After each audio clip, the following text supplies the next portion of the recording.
Lockdown 3.0 की अवधि शुरू हो गई है और वो 17 मई तक चलने वाली है। अब इस अवधि के दौरान सरकार ने कुछ नियमों में बदलाव किया है। जैसा कि आपको पता है कि 3 जोन है, रेड, ग्रीन और ऑरेंज। तो यहाँ पर तीनों जोनों में कुछ छूटें दी गई है, लेकिन साथ में ही सरकार ने बोला है कि जो हॉट स्पॉट है वहां पर कोई भी छूट नहीं दी जाएगी।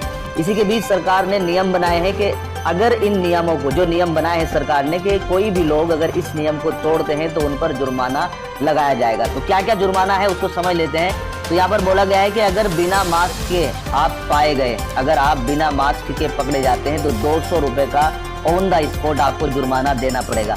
इसी के साथ अगर आप दुकानदार हैं और आपने दुकान का सामान बेचते समय मास्क नहीं लगाया है तो 500 रुपए का तुरंत आपको जुर्माना देना पड़ेगा। इसी के साथ अगर आप रास्ते में जा रहे हैं और रास्ते में जाते जाते आपने थूक लिया और आप पकड़े गए तो यहाँ पर भी 200 रुपए का जुर्माना है। जी हाँ दोस्तों, ध्यान से सुन लीजिएगा क्या क्या जुर्माना बनाया है यहाँ पर सरकार ने। इसी के साथ पान, गुटखा और तंबाकू अगर आप बेचते हुए पाए गए, अगर आप दुकानदार हैं और आप बेचते हुए पाए गए पान, गुटखा, तंबाकू, तो तब आपको 1000 रुपए का यहाँ पर जुर्माना देना पड़ सकता है। ये राज्य सरकार की ओर से नियम बनाए गए हैं। इसी के साथ दोस्तों, जैसे कि आपको पता है कि शराब के ठेके खोल दिए गए, लेकिन यहाँ पर भी जुर्माना लगाया कि अगर आप शराब बाहर सड़क पे पीते हुए पाए गए, सार्वजनिक स्थान पर आप शराब पीते हुए पाए गए, तो 500 रुपए का जुर्माना आप पर लग सकता है। इसी के साथ सोशल डिस्टेंसिंग, यहाँ पर बार बार कह रही है सरकार, सोशल डिस्टेंसिंग सभी को बरतनी चाहिए। तो यहाँ पर भी अगर आप हाथ में हाथ डाले हुए या पास खड़े हुए नजर आए तो 100 रुपए का जुर्माना आप पर लग सकता है। और इसी के साथ बड़ी खबर निकल कर आ रही है शादी को लेकर। जी हाँ, अब आप अगर शादी करनी है आपको तो सबसे पहले आपको सूचना देनी पड़ेगी। अगर बिना सूचना दिए आपने शादी का प्रस्ताव पारित किया, आपने शादी करने की कोशिश करी, तो आप पर 5000 रुपए का जुर्माना लगने वाला है। और इसी के साथ शादी समारोह में अगर 50 से ज्यादा लोग इकट्ठे हुए तो 10,000 रुपए का जुर्माना लग सकता है। तो दोस्तों, शाम के 7 बजे से सुबह के 7 बजे अगर कोई भी बाहर पाया गया तो उस पर जुर्माना लग सकता है। जी हाँ दोस्तों, यहाँ पर प्रदेश सरकार ने पूरे क्षेत्र में, पूरे प्रदेश में 144 धारा लागू रहेगी। यहीं पर दोस्तों किन किन चीजों पर सरकार ने प्रतिबंध लगा रखा है इस लॉकडाउन में भी, तो बोला है कि घरेलू और अंतर्राष्ट्रीय हवाई यात्रा, रेल, इन चीजों पर या सार्वजनिक परिवहन के एक राज्य से दूसरे राज्य या एक जिले से दूसरे जिले में जाने के लिए सार्वजनिक परिवहन पर पूर्णतः प्रतिबंध रहेगा। इसी के साथ metro, school, coaching, cinema hall, hotel, gym, pool, मनोरंजन पार्क, बार, खेल के मैदान, धार्मिक व सांस्कृतिक कार्यक्रम भी आप नहीं कर सकते हैं। और साथ में ही पान, गुटखा, तंबाकू की बिक्री पर भी यहाँ पर रोक रहेगी, लेकिन शराब की बिक्री को यहाँ पर छूट दी गई है। दोस्तों, लॉकडाउन 3.0 में यहाँ पर सबसे बड़ी राहत मिली है, शराब की दुकानों को दी गई है।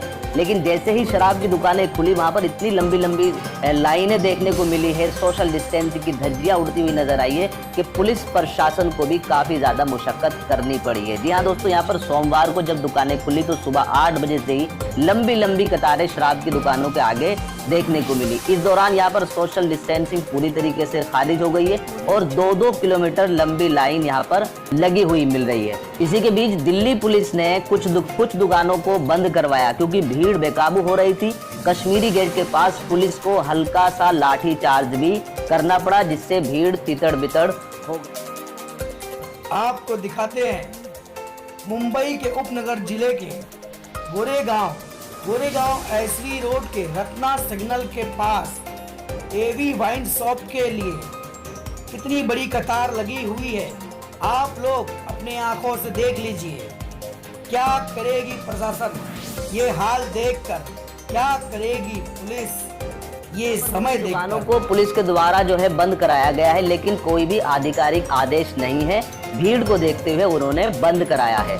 दोस्तों, कोरोना वायरस को लेकर लगातार अमेरिका जो है चीन पर इल्जाम लगाता आ रहा है। यहाँ पर अमेरिका के विदेश मंत्री ने कहा कि ये चीन की एक बनी बनाई साजिश है। अमेरिका के विदेश मंत्री माइक पॉम्पियो ने कहा है कि कोरोना का वायरस चीन की साजिश का नतीजा है। पॉम्पियो ने कहा है कि हमारे पास इसके पुख्ता सबूत है कि ये वायरस वुहान से ही आया है।